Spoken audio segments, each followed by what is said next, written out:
স্বাগতম ইটস কমপ্লিকেটেডে। আজকে আমাদের সাথে আছেন মিরপুর থেকে আগত সাব্বির। আমি খুব সৎ একজন মানুষ এবং বিনয়ী এবং খুব সূক্ষ্ম চেতনার একজন মানুষ।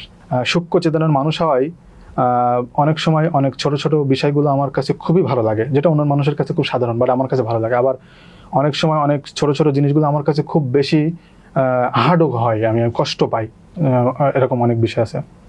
তো আমি ওই যে বললাম, আমি খুব সৎ মানুষ, আমার কোনো ব্যাড হ্যাবিট নেই, আমার কোনো খারাপ অভ্যাস নাই।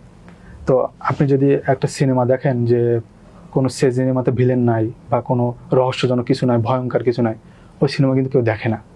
আমার জীবনটা হয়তো তেমন, আমার মধ্যে কোনো ব্যাড হ্যাবিট নেই। আমি মৃত্যু পর্যন্ত যাওয়া, এই সময়টা অনেক লম্বা এবং কঠিন। মনে হয় পৃথিবীর বোঝাটা আমার মাথার উপরে। আমার রাতে ঘুম আসে না, আমি ঘুমের ভান করে থাকি।